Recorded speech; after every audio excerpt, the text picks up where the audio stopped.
basically what we did from there, we realized, okay, that's where we want to end up eventually.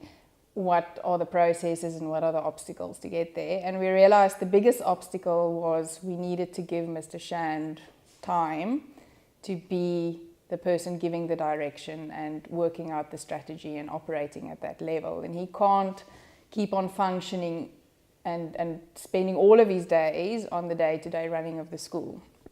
So what we did was we divided the whole operational running of the school, and that's just the first foundation. We're hoping as it grows it will become more and more strategic. But to start off with, we divided the operational workings of the school into what we called hubs, and each hub had a hub director. And we had a whole process with all of the hub directors where we explained the vision and what it is we wanted to achieve and made sure we got their buy-in and that they wanted to be a part of it.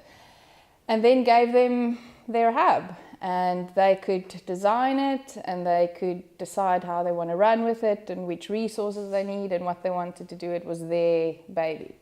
I said to them, if this was your business and we were outsourcing this to you, come back and tell us how you would do it. So they came back with all kinds of interesting plans and ideas, picked their resources teams and explained how they would want things done. And obviously that happened quite late in our year together, because it took a lot of time for us to first get to know each other and understand each other and work out what it is that we wanted to do. So that process is happening. When I left officially, when the partnership ended in March this year, the hubs were up and running. So now it's just a process of maintaining it and making sure it keeps on happening.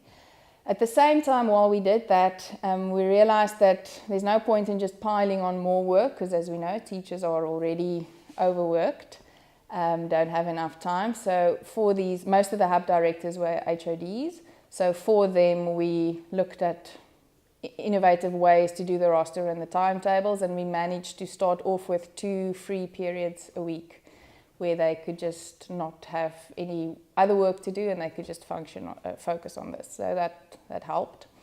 The second thing that we did was we actively started looking for a deputy principal, but it was very important to find a right fit principal, which was difficult because the department has very strict, rigid requirements about their recruitment process and how it works and what you may look at and how many CVs you may gather and all of that. So we had to work within that framework to find the right person. And we were fortunate enough to find a young, technologically savvy, very hands-on, fast-moving deputy, which started in April this year, the beginning of the second term. And then we started an induction program with him way before that, in March already, to make sure that by the time that he joins the school, he can hit the ground running. He knows exactly what to expect. He knows what the vision is and how he fits into it and what his practical responsibilities are and the expectations of him and all those sorts of things.